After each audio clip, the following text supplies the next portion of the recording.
So yesterday, funny enough, I actually hosted a weekly masterclass inside of my mastermind that I normally do with all the mastermind members. And this one was a little bit different because it wasn't about paid advertising. It wasn't about how to scale an agency or scale a coaching company. It was about Bitcoin and how I've been very bullish on Bitcoin the last almost a year, ever since I got orange pilled myself and started investing basically everything into buying more Bitcoin. And I've been not talking about it publicly because, well, number one, I wanted to do the research myself and figure out if it was an actual valuable investment, an asset that I can continue to have faith in and confidence in and full conviction. And I wanted to make sure that before I told anybody else publicly to invest in it for themselves, I was convicted and I was actually speaking from a place of legitimacy.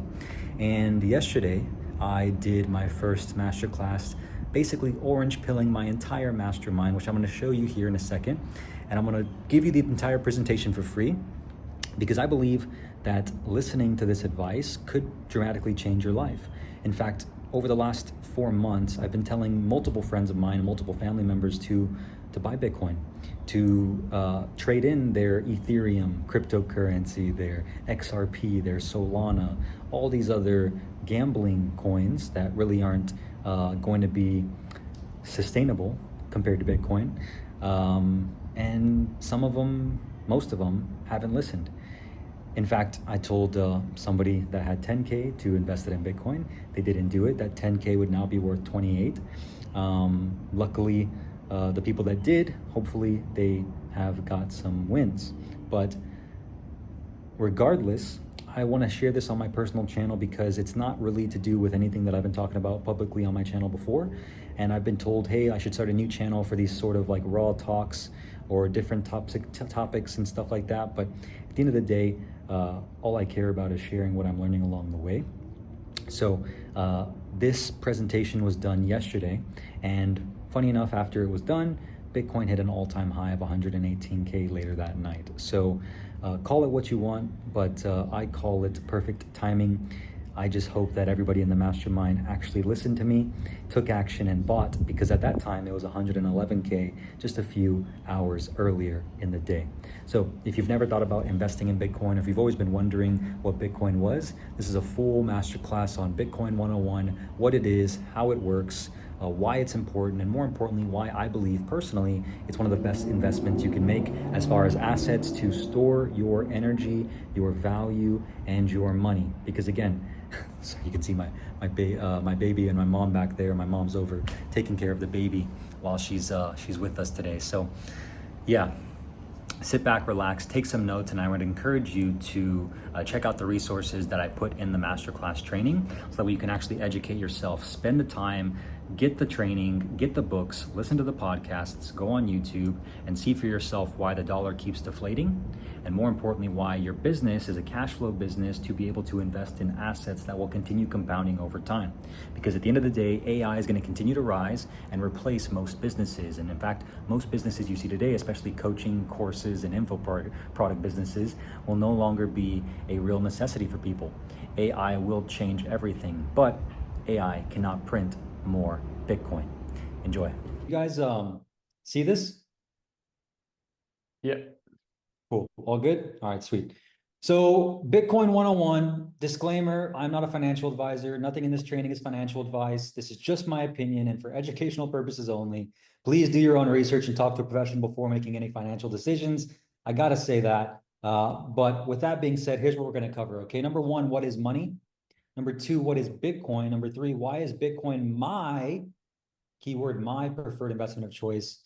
How to start investing in Bitcoin and additional resources I would highly encourage everybody to actually go through on your downtime, when you're on the treadmill, when you're outside, when you're at the gym, and studying these specific topics very specifically. So why is this important? Why should you care?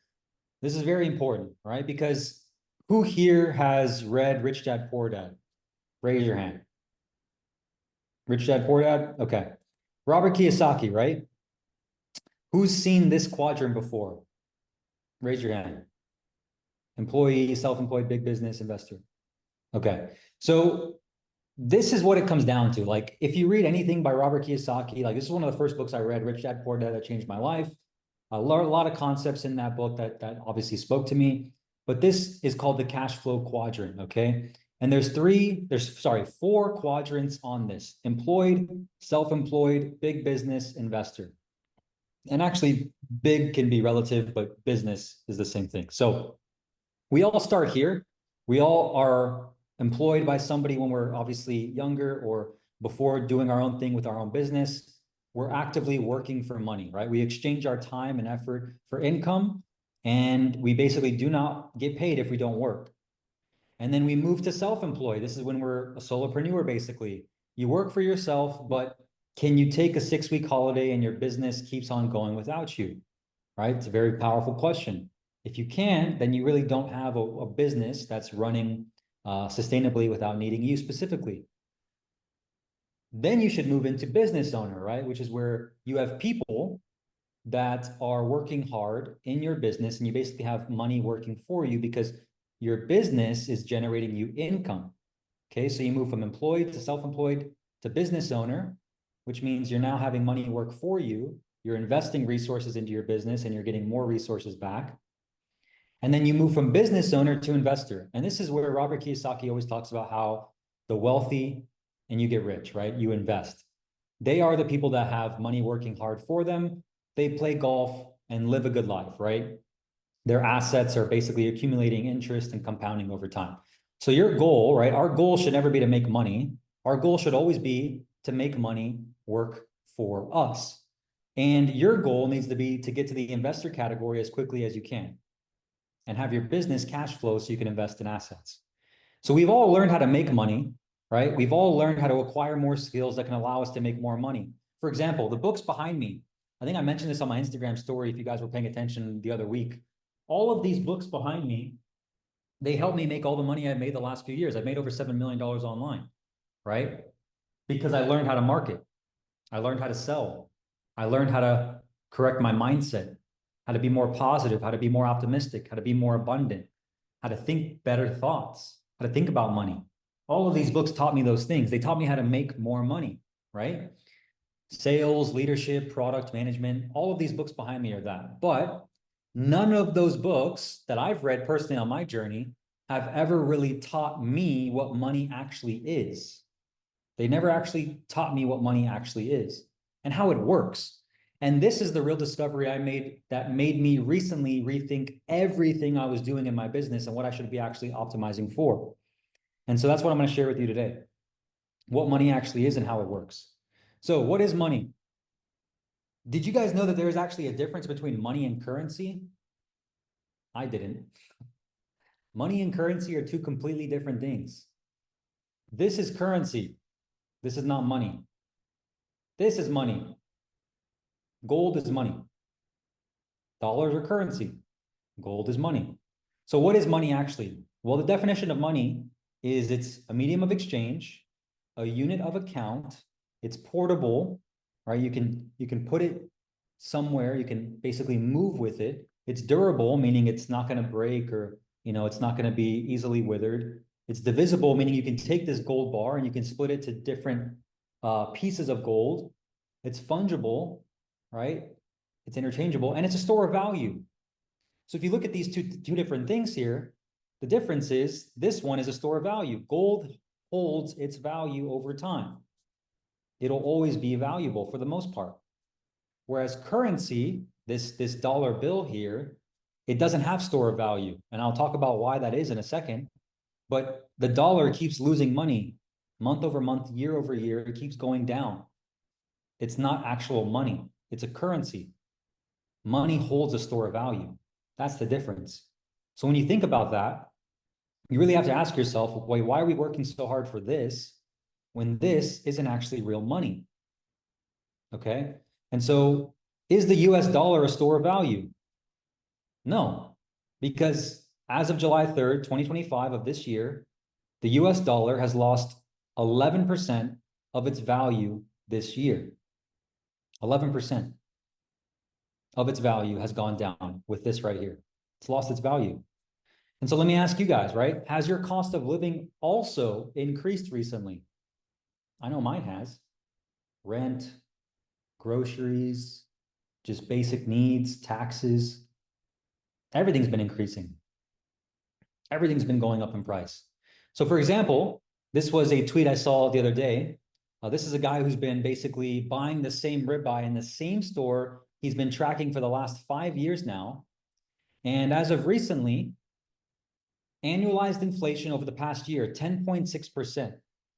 Okay, which means that the cost of this ribeye is now $32.49 versus $28.99 last April, 14 months. So that's an average of 12% annual inflation or 62% cumulative inflation since 2020. That's recently. You can see here the other picture from before. So the cost of everything is rising. It's not just this ribeye, it's everything. But this is a good example because he even put here the cost of the same ribeye at the same exact store has increased 32% over 3 years and 45% over 4 years. Yeah, it's a good quality ribeye, but it's the same thing. This is what fiat, which is the dollar bill currency, does to food. And it's happening across the board. So he buys from a rancher, but at this store, it's the same. So you probably noticed this as well. I mean, with rent, like I said, with groceries, with anything, it's just money is just getting more and more devalued. The currency is getting more and more devalued, I should say. Sorry, not money, but the currency. And so why is this happening? Again, the reason I'm giving you all this context, guys, this kind of history, this information is because you might know a little bit about this, but it's important to understand where the world's actually going as well to really understand this. So why is this happening? 51 years ago today, Richard Nixon took us off the gold standard. So before, every dollar was backed by real gold. This dollar was actually valuable because this dollar was a note of gold, meaning that if you had a dollar, you were actually backed by a real thing, which is real money, which is gold. It used to be actual valuable. But now, ever since Richard Nixon took us off the gold standard, the currency we have, the dollar bills that people use, that people think cash is king, right? We all heard that cash is king, cash is king. It's like, no, cash is trash. It's not backed by anything. In fact, they can print more of it at a whim whenever they want to, which means that every dollar in circulation that's no longer backed by gold, AKA effectively making the money you and I use today, is worthless. It's fake, it's manipulated. It's just numbers on a screen. They can just add more numbers. And so this didn't make sense to me at the time. I told this story to Jordan actually on one of the other calls, but Brendan, you were in the US during COVID. Who else? Luke, were you in the US during COVID, Luke? No, maybe not. I was, yeah. Okay, so I don't think anybody else was running. So did anybody else have employees during COVID, like full-time employees during COVID in the US? Yes. Okay, so do you remember when COVID happened and everyone got stimulus checks, right? It was wild. Yeah, I was making good money back then with my business and my full-time employer at the time before I quit my job. And I still got a stimulus check for like 1,000 something. I don't know how much it was exactly, but it was like $1,000 just in the mail, a check I could deposit right away. I think it actually went right to my bank account. And I was like, oh, this is pretty cool. Free money. So I thought, right? And technically it was. Now, the interesting thing is, at that time, I had about 4 to 5 full-time employees, I believe, back in 2020 in a Phoenix office. Just 3 months ago, I got a credit from the government called an ERC credit. You can see here, ERC credit. If you've never seen what this is, ERC funding, employee retention credit. So this is a government-based credit that I got over the last 3 months for keeping those full-time employees in my business. That credit was worth basically $100,000 in fiat currency, just given to me again by the government because I kept my employees during COVID. I just got it as a credit. And I was like, holy shit, this is pretty sick. But the problem with that is, if you guys remember, it's because 80% of the dollars in all circulation today were printed during COVID. Look at this graph. This is the amount of money they were printing. And then boom, 2020. What? 80% seems ridiculous. It seems ridiculous. It seems So ridiculous. You're saying 80% they of US printed- dollars was created in the last 5 years. You're saying And they it gets worse, printed Jordan. $16 billion? It gets worse. So check this out. That's crazy. So check this out. The US national debt is now, this is a real-time calculator, by the way. It's $37 trillion.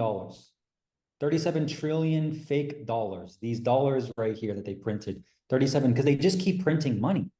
37 trillion US national debt. This is just the US. I don't know what it is in the UK. I don't know what it is in Europe. I don't know what it is in any of these other places, China. This is just the US, okay? Because again, most of the world's currencies are still associated with the US dollar, right? It's still technically one of the best purchasing powers in the entire world, the US dollar. But they just print more money. And so the recent thing that even made me more aware of this was the Big Beautiful Bill. Who's heard of the Big Beautiful Bill? They just passed it recently in the US. That is also going to increase the debt ceiling by about 3.3 trillion. Some are saying 5 trillion, some are saying 7. Worst case, it looks like it's going to be 3.3 trillion. Basically printing more money to get out of this already super high debt. They're going to print more money. Who's this debt to? Say it again. Other countries? Who's that debt to? Other countries? Yeah, other countries, basically IOUs to China, to different countries besides China that are just saying, hey, here's these currencies. And then China and everybody's trying to say, okay, let me cash this debt. We don't have it. Let me cash this back because we're just printing it. So it's other countries and just other foreign nations, basically. And so this is just a friendly reminder, like, why fiat money, aka again, this money that I grew up to believe was actually real money and valuable, cash is king, is actually not. It's fake. It's just, it's a fugazi. It's all a fugazi. You know what a fugazi is? Fugazi. It's fake. Yeah, fugazi, fugazi. It's a wazi, it's a woozy, it's a fairy dust. It doesn't exist. It's never landed. It is no matter. It's not on the elemental chart. It's not fucking real, right? They just print. And so I would encourage you guys, I'm going to have some more books and resources that you can read. This one's a really good one, The Creature from Jekyll Island. It tells you exactly how the Federal Reserve was formed. Okay, the Federal Reserve is not a government-backed entity. It is a private corporation. It is a business. Okay, it is a business. That's business is to make money for that business. And they control the banks. And they can determine how much money is printed. Okay, so everything that you see on this dollar bill, it actually tells you this really quickly. This note is legal tender for all debts, public and private, right? But it is not actually backed by anything, and they can print more of it. So I'd encourage you to read that book and also the big print, but let's keep going here. So does that make sense? Any questions on like money versus currency before I keep going? No, that makes sense. Okay. That's One's a real. cool website, to be fair. Yeah, yeah. One's real, one's fake, okay? Now, what is Bitcoin, okay? And how does Bitcoin actually come into play here, and why is it something we should talk about? Well, Bitcoin is not an app, okay? It's not a company, it's not a stock, it's not even an investment, actually. Bitcoin doesn't have board of directors or a CEO or quarterly earnings. There's nobody behind Bitcoin. One of the objections that I had myself is like, well, who is Satoshi Nakamoto? He is the pseudonym of the person that created Bitcoin. It's probably not just one person, it's probably multiple people actually. But it's also the world's first decentralized online payment network that lets people pay instantly and send and receive wealth globally, peer-to-peer, me to Jordan, me to Luke, me to Brendan, me to Gio, me to Harvey, with minimal fees. I don't have to go through a bank. Okay, so let's break this sentence down one word at a time so you can truly make sense of this. World's first. There is no online technology before Bitcoin ever made it possible for humans to send and receive real world wealth person to person without, keyword, without a middleman. Decentralized.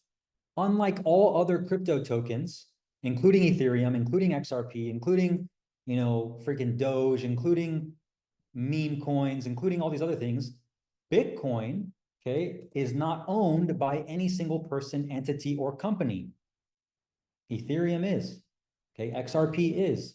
All these other cryptocurrencies that you see that are being pushed are owned by single persons, entities, or companies. Bitcoin is not.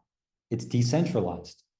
As such, it cannot be shut down and it cannot be stopped because it's an open protocol anyone can use 24/7, 365. It's public, it's transparent. The numbers are fixed. The supply is finite. It's all public record. Bitcoin is owned by everyone who uses it. Me, you, the rest of the world, someone in Africa, someone in Afghanistan, someone in Uganda. It's an online payment network. So just like the highways that we drive on every single day and roads that allow cars to travel from place to place, Bitcoin allows monetary value to travel from place to place. Okay. Bitcoin allows people like me and you to pay for and buy things like cars, homes, and iPhones. Not many people still use it to do those things right now because it's not yet adopted as a it's not yet adopted as a medium of exchange, but more and more businesses are. For example, Steak and Shake. I'm sure you guys have saw this, accepts Bitcoin. This was a big news that happened recently where Steak and Shake actually announced it's going to start accepting Bitcoin. And if you go to Steak and Shake around probably not going to be in Europe, obviously, because Europe actually cares about their citizens and their health. But if you go to the US and you go to Steak and Shake, you'll be able to buy burgers and seed oil fries with Bitcoin. In Europe, there's Bitcoin ATMs in a lot of places, especially in Spain. There's Bitcoin ATMs in most shopping centers. Amazing. Well, that's awesome. That's beautiful to me because the next wave of Bitcoin is going to be medium of exchange, right? It's going to take a little bit longer, but people are going to be able to pay for things with Bitcoin. I'll show an example of that. And so that allows you to do that. But now let's keep going here. Send and receive wealth. Bitcoin allows people to send and receive monetary value over the internet, which can then be turned into any local currency at any time if need be. You can always transfer your Bitcoin for US dollars or for euros or for the Thailand currency or for AED, whatever the case may be. This means someone from Canada can easily send money to their family in Uganda, again, with no middleman like Western Union taking a big cut or Chase Bank taking a big cut, right? Globally, Bitcoin lets people send monetary value from anywhere in the world to anywhere in the world. Again, from Canada, Uganda, Belize to Egypt, Bitcoin knows no borders. And peer-to-peer, it's a peer-to-peer network, meaning it operates from person to person, aka there is no middleman. So many people mistakenly think of technologies like email, aka Gmail, that we use every single day for business as a P2P technology. But because Gmail servers relay the emails from user to user, and because Gmail holds the info on their servers, it's not P2P at all. Google is the middleman. Bitcoin has no middleman. It operates like cash being handed off from one hand to another. And more importantly, minimal fees. Compared to bank fees, PayPal fees, or Chase fees, Bitcoin transaction fees are extremely low. Bitcoin fees usually cost just a few pennies per transaction. For example, the other day I received $15,000 sent to me via Bitcoin, okay, for my business, for the hybrid offer. Here's the fees broken down. Stripe fees on that payment, $435. That's almost $500 gone in Stripe fees. Wire fees on a 15K payment, $30, okay? Fees for someone to send me 15K in BTC, Bitcoin, $1.43. You can literally send basically almost $1 billion in Bitcoin for about $2. Crazy. And I get the money instantly. He sent it to me. He told me he sent it to me. 20 seconds later, I had the money. 20 seconds later. Like that. Instantly. And when you see this happen, like you just can't unsee it. It just changes the way you've used money. For me, it just changed everything because I was like, oh, this is how it's supposed to be. And so in summary, Wolf's in the waiting. oh, Wolf? Yeah. Oh shit. Wolf. Okay. What time? Sorry to cut you off. No worries. Thanks, man. I appreciate you letting me know. What's up, Wolf? Welcome in, dude. Sorry for keeping you in the waiting room for so long. No problem. I'm in the car anyway, but I wanted to listen to your Bitcoin presentation. Okay, yeah, we're getting into the thick of it right now, Wolf. You missed a little bit, but we're just getting started. So welcome in. We'll keep going here. Perfect. Okay. Any questions before I keep going here? Make sense? No, I do have questions, doing but great. you might come around to them. I'll wait till the end. Yeah, okay. So in summary, okay, Bitcoin, for those of you who have never studied it, never looked into it, never researched it, is the first ever global currency and store of value for every human being on earth. Remember that word, store of value. We already learned money in the US dollar is not a store of value. It's lost 80% of its value, okay? 11% just this year. not a store of value. Bitcoin is the first ever global currency like dollars and store of value for every human being on earth. Another way of looking at the question of what is Bitcoin is by comparing it to gold, okay? Bitcoin is often considered digital gold because it resembles gold in that it acts as a store of value, right? Because remember, we talked about money being real money. Gold is real money. Bitcoin is real money because it has store of value, but it's also hard to produce and ultimately scarce. Bitcoin is like a new natural resource, but rather than being found in nature, it's found online through cryptographic code, through programming, through mathematics. So how does crypto compare to Bitcoin? Crypto does not compare to Bitcoin, okay? Like I said, Ethereum, XRP, Solana, all these other coins that you can buy, those are, in my opinion, personally, those are more risky to me, right? Doesn't mean you can't make money doing those and trading those, but it's just a different, it's not the same. If you want to compare Bitcoin to something else, compare it to like fire or like the number zero, the wheel, the printing press, or electricity. Like it's that important. It's like the internet basically, because it's the antidote to the corruption of money. Like you just can't make more of it. There's only ever going to be 21 million Bitcoin in circulation, and 3 million of that has already been lost. So even better than gold, unlike gold, which I'll get into in a second. Actually, I'll save that part because I have a whole thesis around that. So you might be thinking, okay, cool, 1 Bitcoin, what does that even mean? 1 Bitcoin, similar to like $100,000, $100,000, there's, however many dollars it takes to make $100,000. 1 Bitcoin is made up of what's called 100 million Satoshis. Okay, 100 million Satoshis. So you might be thinking, okay, I might need to buy 1 Bitcoin for $100,000. You don't need to buy a whole Bitcoin for example, in this case, $95,000. This is a common misunderstanding. You can buy fractional units of a Bitcoin called Satoshis. They're like cents, basically. 1 Bitcoin equals 100,000 Satoshis, 100 million Satoshis, sorry. Today, if the total, meaning 21 million Bitcoin supply, was split between everyone in the world, everyone would get 0.002625 Bitcoin or 262,500 Satoshis. But it won't be split evenly. Some people have thousands of Bitcoin. Today, you can buy 0.002625 Bitcoin for $255. The cost will only go up as more people figure out Bitcoin's value. And we're seeing that because, again, Bitcoin is absolutely scarce. Only 21 million Bitcoin will ever exist. This is programmed into the code ever. And 3 million Bitcoin have already been lost. Okay.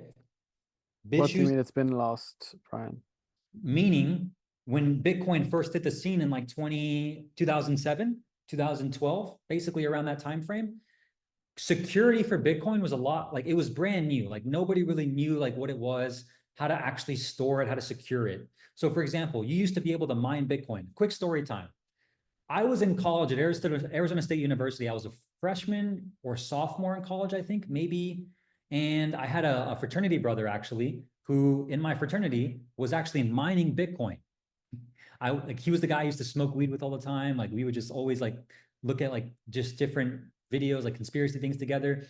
But he actually had a PC set up and he was mining Bitcoin. And he's like, yo, come here. And he was showing me all this cryptographic stuff, like cryptocurrency. He was explaining it to me. At that time in my life, I didn't even know anything about cryptocurrency, nor did I care really. It wasn't even like in my sense of like value because I just was only cared about like, honestly, at that time, like getting laid, like drinking alcohol, smoking weed, and like just having fun. But he was mining Bitcoin back then. And so when I say 3 million has been lost, back then, nobody had a real secure way to store Bitcoin. And the ways you could store Bitcoin or even buy Bitcoin was pretty sketchy. Like, do you guys know what the Silk Road was? Anyone here heard the Silk Road? No. Okay. It was a basically black market where you could buy anything for Bitcoin. Ah, yes. So Ross Albrecht. yes, he's like the yeah. I think he got like 100 years in prison or even more just to show people that you shouldn't do it based off of the U.S. state. Yeah, they sentenced him to prison. Yes. Yeah, and he was the owner. Assets. Yeah, he was the owner of the Silk Road, and you could buy anything on the Silk Road with Bitcoin. And his belief was that you should be able to buy anything without government control. And again, a lot of people bought a lot of bad things, drugs, guns, they hired people to be killed, things like that. So the Silk Road was a really big, black hole in the industry. But again, that was the wild, wild west. And there wasn't anything called really cold storage back then. Like you couldn't really store your keys securely. And so what I mean by 3 million has already been lost is that the people that bought that 3 million Bitcoin, Jordan, they either lost their wallet, their online wallet, or the keys to their wallet. Therefore, they cannot access it. Therefore, that money is just sitting somewhere dormant and never to be found again. For example, there was a guy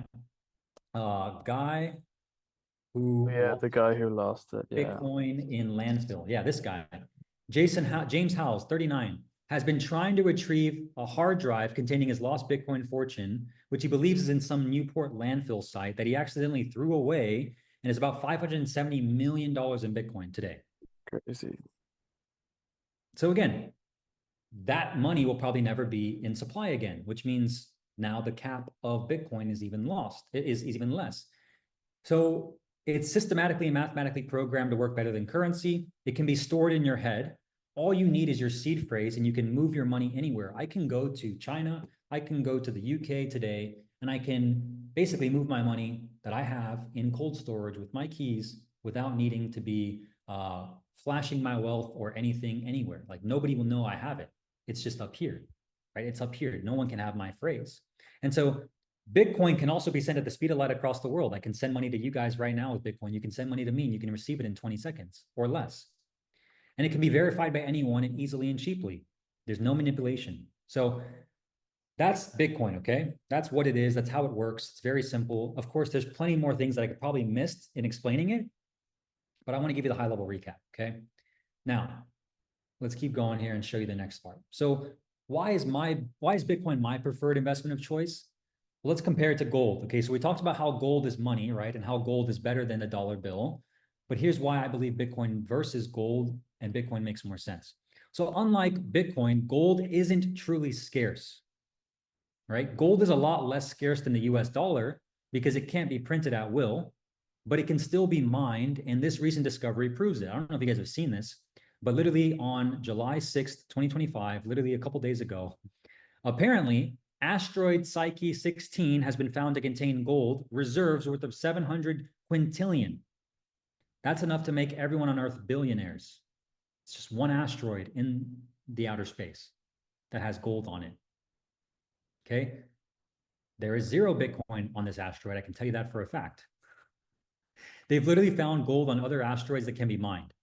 And when you consider how quickly Elon Musk wants to take us to Mars the next few years, who's to say they won't find more gold on Mars or any other asteroid and planet while they're up there? And forget other planets and asteroids for a second. Who's to say they can't mine more gold now?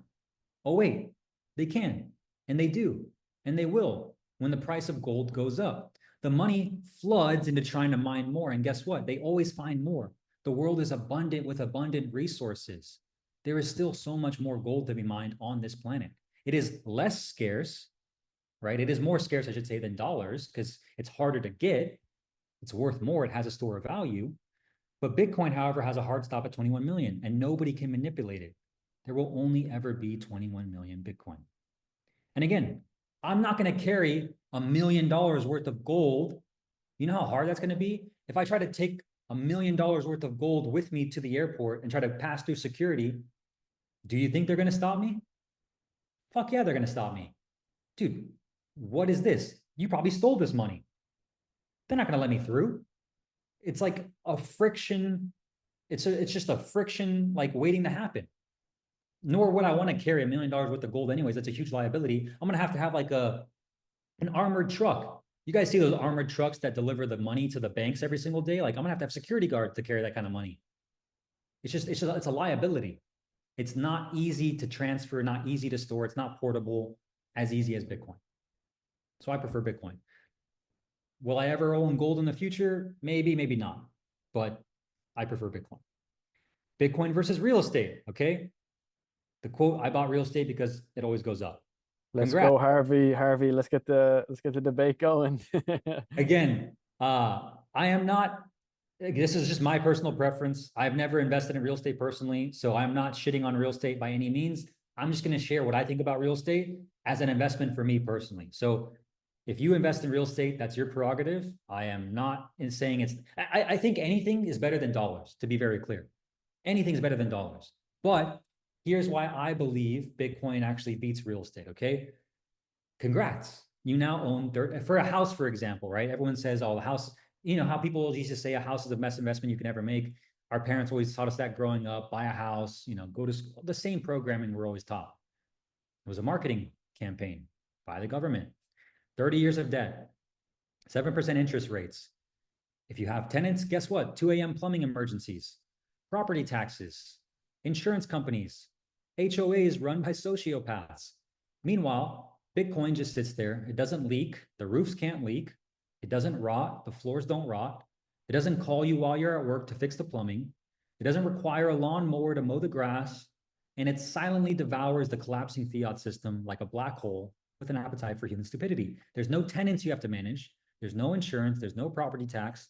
There's no maintenance. There is no property management. For example, we have 15 million houses in the US that are unoccupied, which means there is no housing crisis. You hear this sometimes, oh, we have a housing crisis or a housing shortage. The rich people, AKA someone like Harvey, who's an investor, parks his money in real estate to protect his money, while other people can't afford the cost of an average home. But it's a good investment for rich people. It's why Robert Kiyosaki says real estate, or Grant Cardone preaches multifamily, because he knows cash is trash. So he'd rather park it in something that's actually going to hold some value over time. Real estate can do that. They can, however, and will build more housing, which again, isn't really scarce. Have you seen those 3D printed houses yet? I have. There's a whole bunch of YouTube videos around them. It's getting cheaper and cheaper to build houses because of 3D printers. They're only going to continue to build more. And the cost of real estate will continue to trend down compared to Bitcoin. For example, here's the price of the home. In 2016, the average home cost $288,000, which was at the time 664 Bitcoin. In 2020, COVID, the average home cost $328,000, which at the time now costs 45 Bitcoin because the price of Bitcoin went up. In 2024, last year, the average price of a home was $434,000. Now it only costs about 4 Bitcoin to buy a home in the US, an average size medium home, which means the cost of a house in comparison to Bitcoin is trending down. Very soon, it'll cost you less than 1 Bitcoin to buy 1 house. Housing will eventually become a lifestyle choice when you save in Bitcoin, not an investment. Again, I'm talking about housing as an investment, not necessarily multifamily. Multifamily is a little bit different. Obviously, you have tenants and things, but again, I personally don't want to be dealing with tenants. It's kind of like managing a huge team. People calling you, things breaking, you got to manage a property manager, or they got to manage the property for you. So that's my personal take on real estate. I'm sure, Harvey, obviously you have different takes on it as well, cash flow reasons, things like that. But what I will leave you with is, did you guys know Grant Cardone has a twin brother named Gary Cardone? Did anyone know that? I'm pretty sure I've seen this, yeah. Okay, well, if you didn't know that, he does. And Gary Cardone, Grant Cardone's twin brother, literally figured this out, right? Because Grant Cardone's all in on real estate. Gary, his twin brother, is all in on Bitcoin. And he actually sold his $2.5 million mansion and just literally deployed it into Bitcoin immediately. And if you look at the price he bought in at, which I think was $60,000 about 2 years ago, that investment's done really well for him. That investment's done really well for him. And there's a whole video. I won't play it right now, but maybe I'll play it. Hey.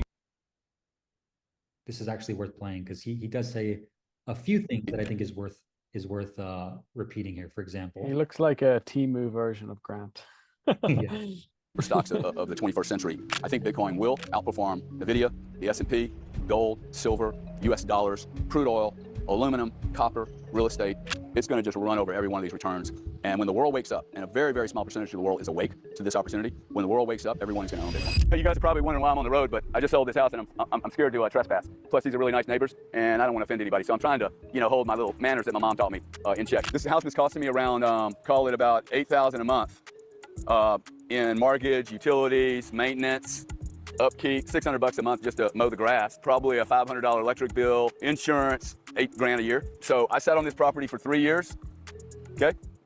I bought it for around 1.8. I put 600 grand in it. I am basically gonna make zero on this house in 2.5 years. I then took these funds after the commissions, so about 2.25 million, and I bought Bitcoin.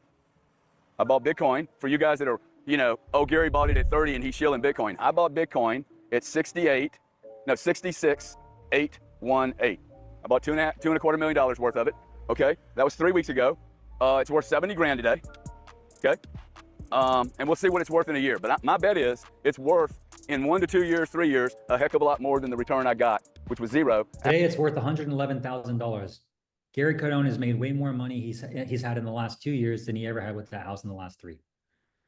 So that's real estate. I'll keep going here. We got a lot more to cover. Bitcoins versus stocks and bonds. I mean, like in just terms of sheer performance of an asset, guys, like I don't know about you, like when I just had cash sitting in my bank account that was like personal, like outside of my business, and it was just sitting there, and I was like, maybe I'll buy a house, you know, maybe I'll get a property, like things like that. But then I just realized it's like it just doesn't make sense compared to Bitcoin. Like Bitcoins versus stocks and bonds and sheer performance of an asset, Bitcoin completely craps on the S&P 500 as well. Like everyone tells you, invest in the S&P 500. Warren Buffett, invest in the S&P 500. The S&P 500 is getting shit on. Look at 10 years. Bitcoin's up by 437,000% compared to S&P 500. Last year, 288% compared to 32%. Gold is down in the last year. The ROI of Bitcoin compared to S&P or gold is just, it's completely different. And the other thing you got to remember is the S&P 500 is also based on fiat currency, aka how much the US dollar is actually worth, which really means that if you invest in the S&P 500, you're only really maintaining your money, not actually growing it. Because guess what? The S&P 500 goes up an average of 7, maybe 8% a year. Did you guys know the inflation right now? Again, I showed you in the last year, the dollar has lost 11% of its purchasing value. So you're barely keeping up with inflation, if not breaking even. So you're able to, if you invest in the S&P 500, you're able to sustain that money. And you got to pay tax on it though. And you got to pay taxes on it, right?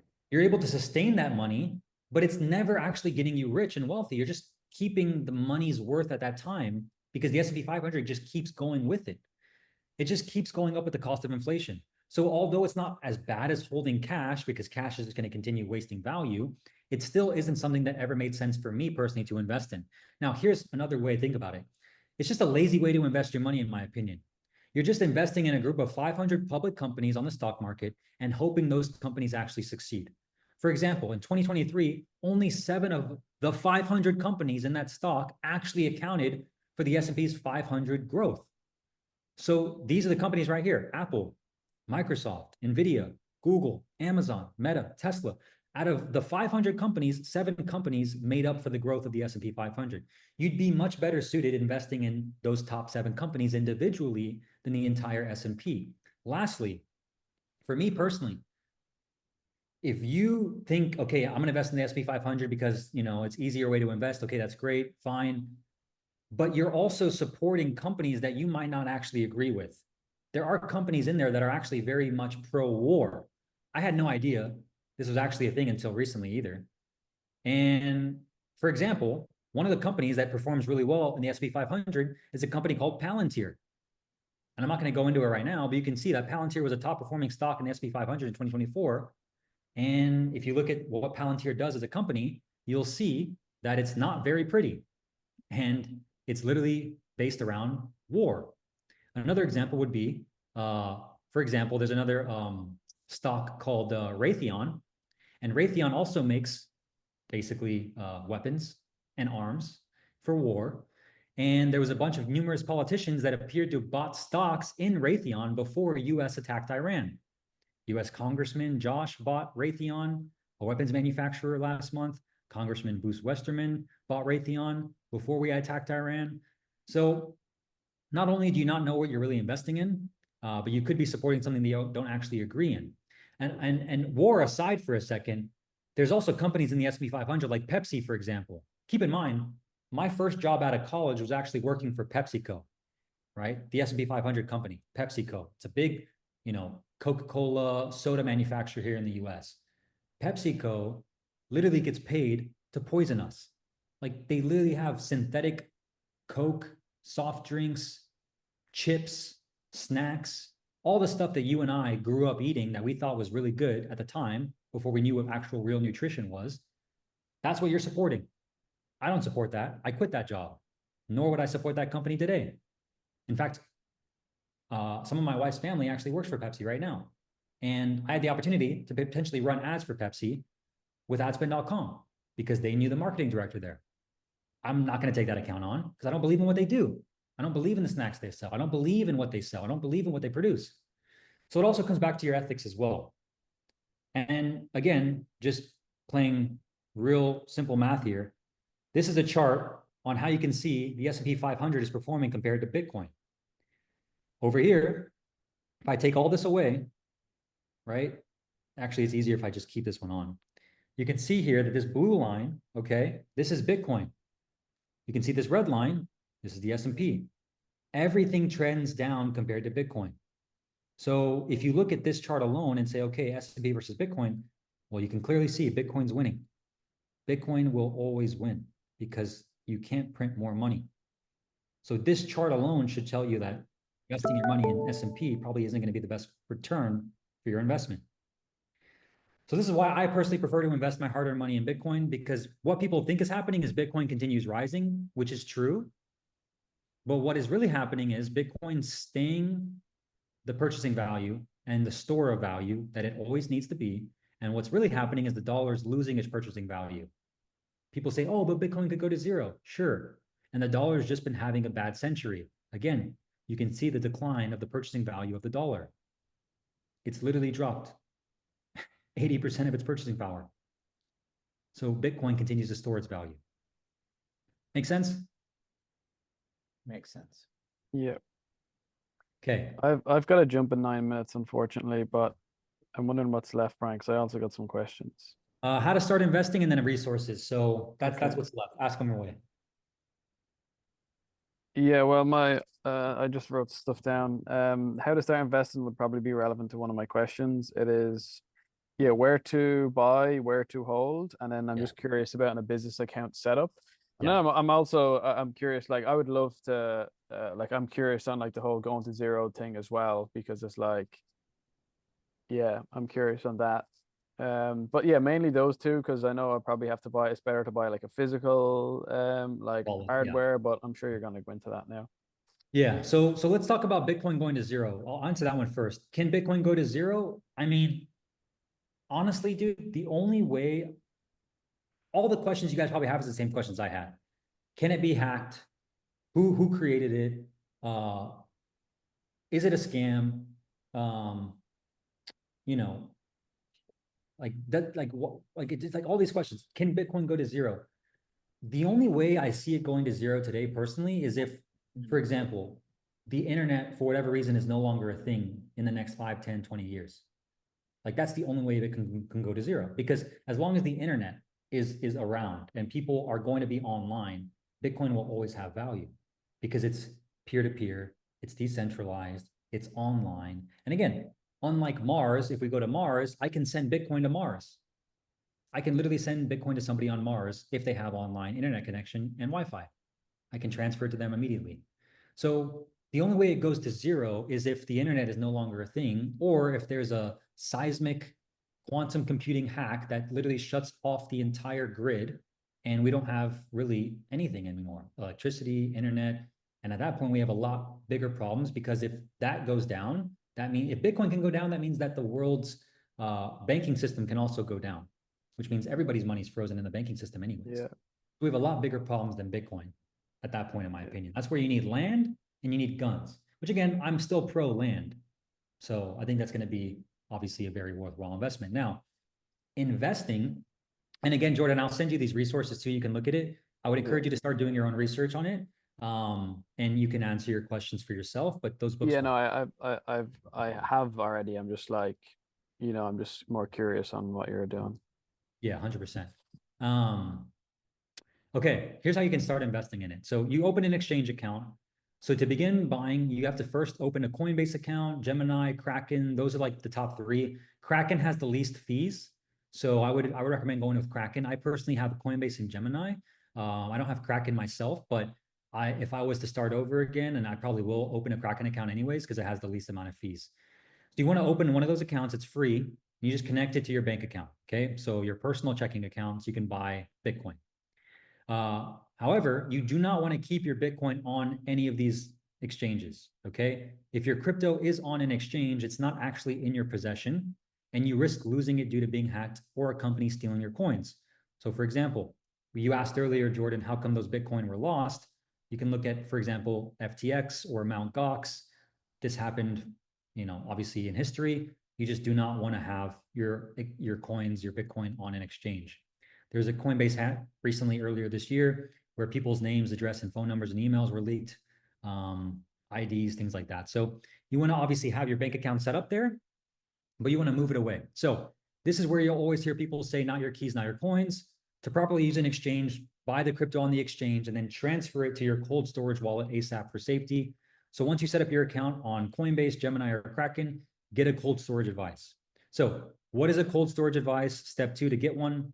Imagine you have some shiny magic coins, aka your crypto. You want to keep them super safe so no one can take them, right? You can keep them in your pocket. It's like keeping them on the internet, on the exchange. It's easy to use, right? But somebody might steal them, like hack them, like Coinbase. So what instead, you decide to put your magic coins in a special treasure box that you hide under your bed, and only you know the key. That treasure box is your cold storage wallet.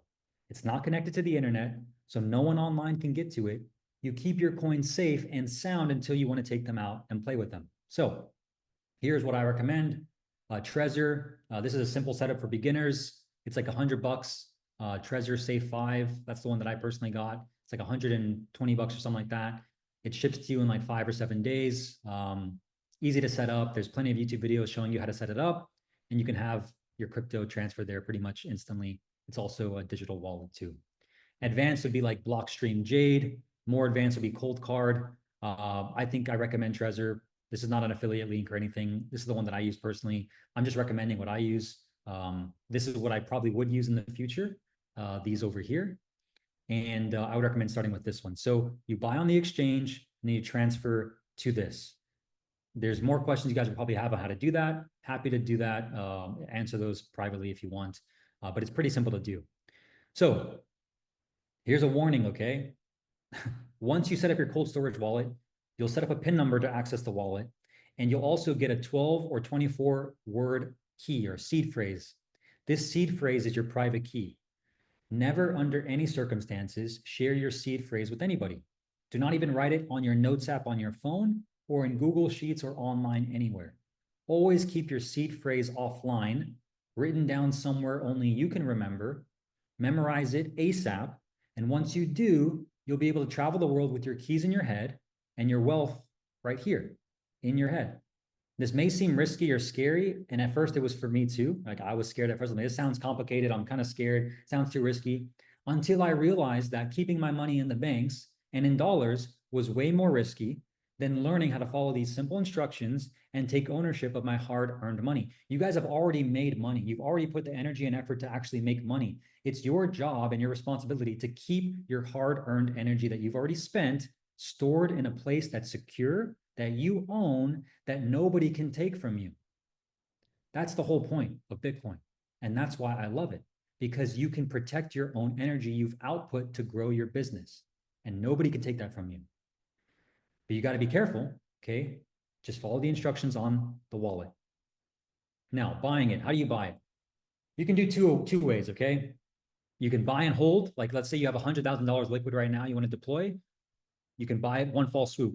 You can get 1 Bitcoin today, right? The pros of doing that, you get it at the best price today, because the best price today might not be the best price tomorrow. It could go to 150 tomorrow, it could go lower. You never know what the price is going to be. This costs the most money, and you may stress out if you see the price drop. For example, I bought a good amount at 94,000, then it dropped to 76,000. And I bought more, but that's the price of investing in anything, right? Dollar cost averaging. DCA is when you buy a consistent amount of Bitcoin every single week. no matter what the price is doing. This is what I recommend for most people. You can buy $500 worth of Bitcoin every week or every other week or a month. For most people, I suggest doing this. The pros of this, you basically don't have to break the bank and reduces your chances of getting of regretting investing in Bitcoin. The cons of DCAing, right, dollar cost averaging, you risk missing out on the lowest possible price. So if you buy $500 every single week, you buy basically $2,000 every single month. It's going to take you longer and longer and longer to acquire more and more Bitcoin. Okay, it's only going to become harder because the price will continue to rise. It's mathematically and programmatically set to do that. So the amount of Bitcoin you can actually buy over time decreases. But it depends on your risk tolerance and how much money you actually have. At the very least, I suggest dollar cost averaging. I dollar cost average every single week for a certain amount. The first rule of Rich Dad Poor Dad, pay yourself first, right? Invest in yourself. So I would recommend you do that as well. Last but not least, never sell your Bitcoin, at least not right now. Eventually, you'll want to sell some of your Bitcoin for things like houses, cars, land, businesses. But right now, the most important thing you can do is accumulate as much Bitcoin as possible. Eventually, you'll want to buy things you need every day. That's when it becomes really real. That's when it's not about the price of Bitcoin, but how much Bitcoin you have. And so here's a quick story. Back in 2021, I bought Bitcoin when I first discovered and really learned and how it works. So remember, in 2016, I first learned about it from my college friend. I didn't do anything with it because I wasn't ready for it. In 2020, 2021, I first started learning about Bitcoin with the books I'm going to share with you here. I bought Bitcoin. And here's a story, okay? So my friend that used to mine Bitcoin, this was when the crypto bubble was happening back in 2018. This is when Bitcoin, I think, went to like $33,000 or something like that. And everyone was going crazy about it. It was mainstream news. Everyone first started talking about cryptocurrency. He told me to buy XRP. And I didn't know anything about crypto still. So I just trusted him and I bought XRP. I sent him about $3,000 of it actually. And the XRP went from a price of, I think, like 37 cents to like $3. So I 10x'd my money. I went from 3K invested to 30K in XRP. But I didn't end up selling. The price went down back to basically what I invested in. So I never actually made $30,000. I ended up never selling and I ended up losing that money. So what happened is in 2021, I actually bought Bitcoin. And at that price, at that time, it was about, I think, $33,000 or something like that. And I bought it, but I still didn't understand it. I thought I understood it, but I still was treating it like a quick investment. And so I ended up selling it after I 2x'd my money on it. I think I bought in like at $33,000, and I think it went to like 50,000 or something like that, and I sold it. And so this is a post from my Facebook where you can actually go look and read it. And I said, for example, here, okay, back before the year 2020 ended, I moved that initial SRP position. Remember, I had $3,000 in XRP. I moved it to Bitcoin. Then I quickly saw that investment grow to 2.5x in just the last 2 months alone. So this weekend I sold. And I actually made enough to get my initial investment back, plus enough to fund 2 big goals that my wife and I set out to achieve this year, which is to save enough for our wedding celebration, wedding fund, traveling fund, not to mention the fact that I kept the remaining amount still in my wallet to continue investing. So now I'm just playing with house money. But I'll also continue investing every month in my wallet and buying more cryptocurrency because I believe it's actually the future, which was also another big pill to swallow because after becoming more knowledgeable about Bitcoin, but more cryptocurrency specifically, it just makes sense to me. So selling was also very hard. Will I regret this tomorrow if it jumped to 50K, 60K, or 75K? Probably. What if it drops to 40, 30, or 20K? Question that in the long term really don't matter if you think about it with where the world is going. Because I truly believe that even today, we're still pretty far off from the top of this whole thing. However, I couldn't help but realize how much of a fool I would be in history were to repeat itself and I didn't capitalize on what the market had given me in the past 2 months. A 2.5x is better than a 0. You only make money when you sell, don't get greedy. So that's my post in 2021. Now, sitting here today, do I regret that? 100% I regret that. And by the way, I didn't continue investing in Bitcoin back then, like I said I was going to. So I regret that too. So this is me now in 2025, trying to educate not only every single one of you, but also more people too. Keep in mind, during this time, I had my family, my parents invest $10,000 in Bitcoin. That $10,000, guess how much it's worth today? Can anybody guess? When was it? When did they invest? 2020, I believe, maybe 2021, around the same time. $10,000 is probably like 100K now. It's worth almost 75 grand. Yeah. 75 grand, $10,000. So they don't understand it. I didn't understand it back then. Otherwise, I wouldn't have sold it. That's why I'm telling you guys to learn from my mistake. I should have kept investing more. I would have had way more today. And more importantly, I would have actually understood it if I kept researching it, but I thought I did and I didn't. So don't make the same mistake of me. I didn't truly understand it back then. So here's why you might be asking, when should I start investing in Bitcoin? Well, here's a distributed graph of the wealth across the variety of asset classes in the entire world. You can see here, real estate, $330 trillion is invested in real estate today.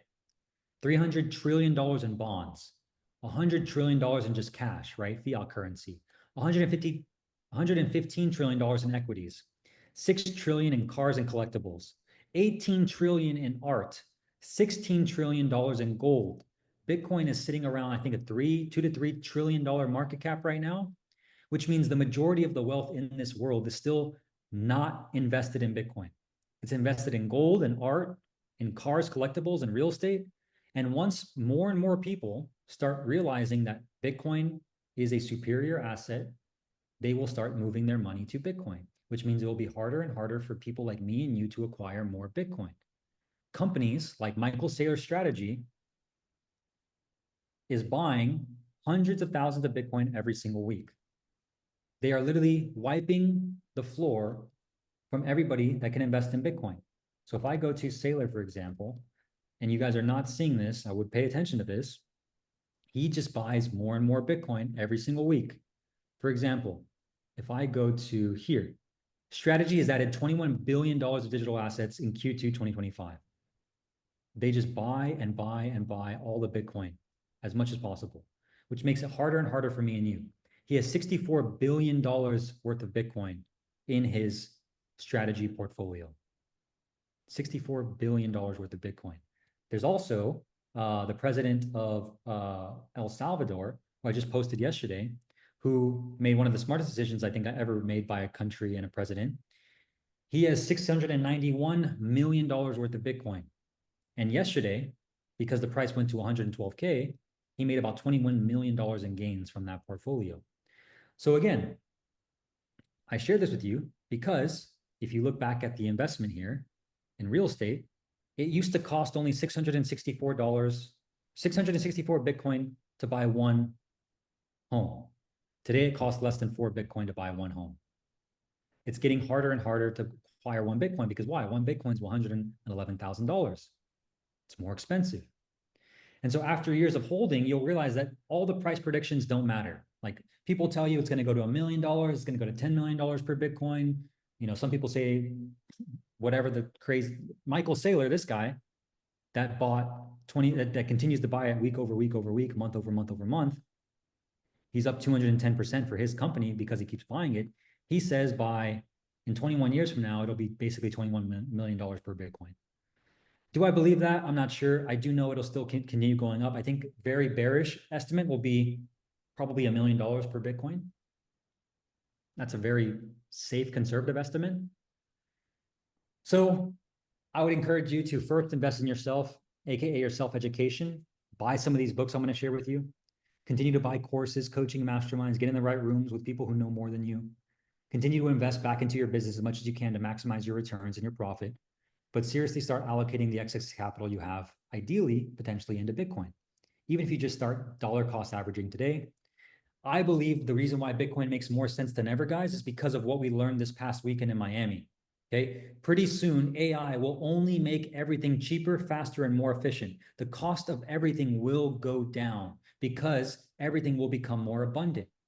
Businesses will have cheaper delivery fulfillment structures to deliver their products and services, which means most businesses will go out of business. The cost of goods will drop. Something AI cannot produce, however, is more Bitcoin. Like it's only going to accelerate the rapid growth of it, in my opinion. So some additional resources I have here, Digital Gold. This is one of the first books I read on Bitcoin. Bitcoin billionaires. This is the story of how Bitcoin came to be, how people lost their Bitcoin in the early days, how back then, this book was written a couple years ago, a hard money you can't fuck with, understanding money. I mentioned this, or Creature of Jekyll Island, how the Federal Reserve is basically a business. It's not actually a government entity, and how they print money, the big print, why they print money, and how they continue to print money, and they'll only continue to print money. Did you guys know that every fiat currency has failed? AKA every currency that's basically a fake currency, like just a printed money, has failed. Every single one. It's never worked. And I always thought, oh, the US is different. The US will work. It's not looking like the case anymore. It's the same as it was in Germany when their currency failed back in World War I to World War II. And it looks like it's happening to us as well. Another good book I'd recommend to read is The Fourth Turning. I think it's behind me somewhere. I'll put that on here. And then some YouTube videos. All right, it's not about how much Bitcoin, it's not about how much the cost of Bitcoin is. It's going to be how much Bitcoin do you have in the future. And then there's a bunch of podcasts you can watch, listen to, and even this one right here.